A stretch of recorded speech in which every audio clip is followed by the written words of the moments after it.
Hey Thrivers, Heather here again. I know I popped in earlier this morning, but I'm out here enjoying some fresh air with my little ones. I hope your summer is off to a fabulous start as well. But I was just reading a comment here to one of my posts, and I knew I needed to address it immediately. It's something that actually makes my blood boil. But that's because it's leading to a major tragedy in our society and in the world as a whole. So I wrote a post, have you ever been told that you can't save your marriage, that you should just give up, that you should just move on, it's too little too late, it takes two to tango, and you can't do anything if they want out. If they want out, then it's just over. And if you've been with us for a while, if you're a member of this group especially, then you know that our entire foundation is that you can save your marriage on your own. And the idea, the comment here was that it was impossible to save your marriage on your own. And to me, that's like saying it's impossible to survive cancer, or it's impossible to fly to the moon. I mean, we've obviously proven that these things are 100% possible. And after having worked with thousands and thousands of couples, just like you guys, and in our own marriages, Mark and I have proven time and time again that you absolutely can save your marriage by starting first. Okay, I'm working with a very dear friend right now, very close personal friend of our family, and his wife was completely checked out, right, pushing for a divorce, wanting to leave him after, I think, 23 years. They have 5 beautiful children together. His youngest is a really good friend of my son. And so watching him go from that state and join our program and go through our process, the proven method that we have. I mean, what should he have done if he had listened to the advice of a counselor or advice to people, you know, even out there that are saying it's impossible? If she wants out, there's nothing you can do. Well, then what options does that leave him? Should he just give up?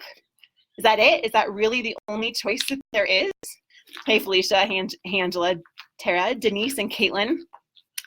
Right, so if you're the only one that's wanting to work on it, what options do you have? Some people will tell you you just need to give up, you just need to move on, you just need to find someone else. But that is leaving the entire root of the issue unaddressed. And that is that 95% of marriages can, and that they should be saved. I mean, this person even went on to say here in the comments of my post that there are always exceptions to the rule, that it takes 2 to tango, it takes 2 to save a marriage, it's impossible to do it on your own. And there are even exceptions to this, such as abuse and neglect, and it even said laziness. Laziness. If laziness were a qualification for divorce, pretty much everyone would be divorced. I mean, come on. I mean, my husband and I definitely get lazy. So, I mean, it's just obviously extreme. But what it is, it's indicative, is that the word? Indicative of the bigger problem that's going on in our culture, in our society. And that's what Mark and I are working so hard to change, this mindset that it's about quick fixes, and it's about me, and it's about, if it doesn't work for me, then I'm done, or maybe I'll be happier with someone else, or maybe I should just move on because it's too hard. Or maybe if they say it's too hard then, and they don't want to work on it, then it's done. I mean, it's just this whole symptom of the bigger issue that we live in a culture where we want things immediate. We think things should be easy. We run for the door when they get hard, and we don't stick it through, right? But I know that you're here because you seek for solutions, and that you aren't willing to listen to that negative talk. And when people tell you it's too little too late, you say, you know what? If I lived like that, I'm going to live with regret in my heart. It might make sense on some kind of level, but deep inside, when I'm the only one with myself, like late at night, when I'm looking in the mirror in the morning, who do I see? Do I like the person that I see? Right? Can I live my last day and take my last breath and know that I gave the very best, Morgan's laughing here, the very best of myself to the world, that I became the best version of myself, that I gave the very best to my most important relationships, right? They aren't toss away, These aren't toss away commitments. I mean, we live in a day where everything's so cheap and so convenient, so easily replaced, that we need to step it up and understand that our marriages are sacred and that it is absolutely possible to save your marriage on your own. And my friend, like I said, my very dear friend, his wife took him all the way to mediation just a few weeks ago, like divorce papers served. And he met with us the week before mediation, and he was nervous about it, but at the same time, he realized that he had peace in his heart because he did what he could do. He improved as a person. He changed a lot of things about himself. He recognized a lot of the things that he could do better.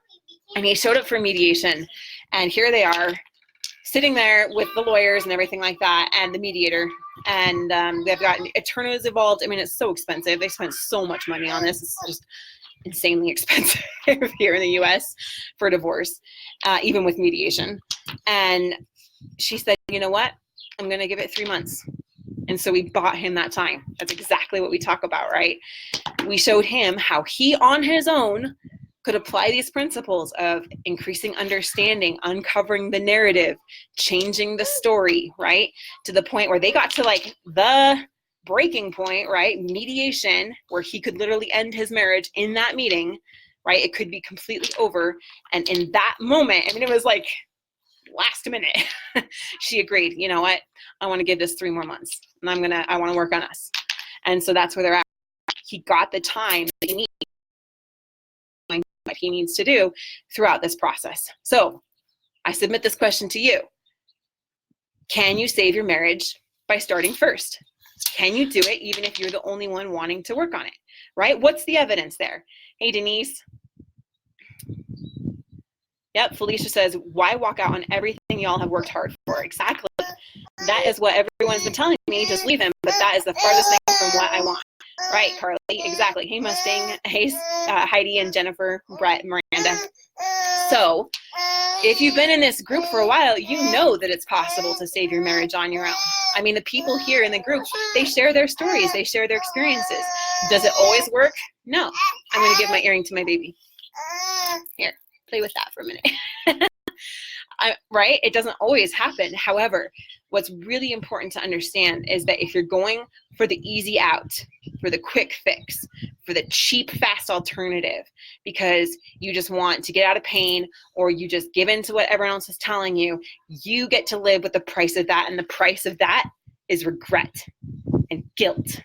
And that weighs heavy on a soul over the years. It really does. Versus those that make changes, that uncover who they really are. And they learn how to communicate and how to better understand one another, how to meet people's needs, how to uncover their stories. And they are better and stronger no matter what happens. And so that is the choice that you get to make, my friends. So are you going to believe that it's impossible?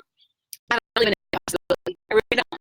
I really, really don't. I'm going to be really completely honest here. I was I can't hold my fingers, 6% chance of living to this month.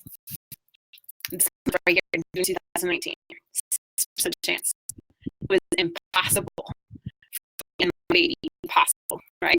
For me and my baby to make it through cancer. It was impossible to save my baby and save my own life. It was impossible as a breast cancer survivor, stage 4, to make it to my 5-year anniversary. Impossible, right? 6% chance. 6% chance. That's impossible. No, it's not, because I decided it wasn't. And I decided even if I were to go, I was going to go out becoming the person I needed to be, because I recognized there were things I needed to change in myself. I wasn't going to let that adversity defeat me or define me. I was going to become better for it. And I was going to live with every single day that I have to become the very best version of myself. And it's always a process, and we're always getting better. And that's what it's about. And so I really encourage you, if you've been told that it's too late, you should just move on, and that you can't do it if they want out, then question that and know, who at the end of the day do I really want to be?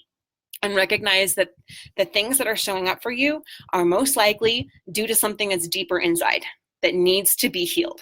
It needs to be resolved, and it needs to be transformed into something better, into something stronger, and the truth of who you really are. And when you can become that more and more, day by day, little by little, that is when you find the greatest peace and the greatest joy. So, is it possible to save your marriage on your own? I want to see your comments.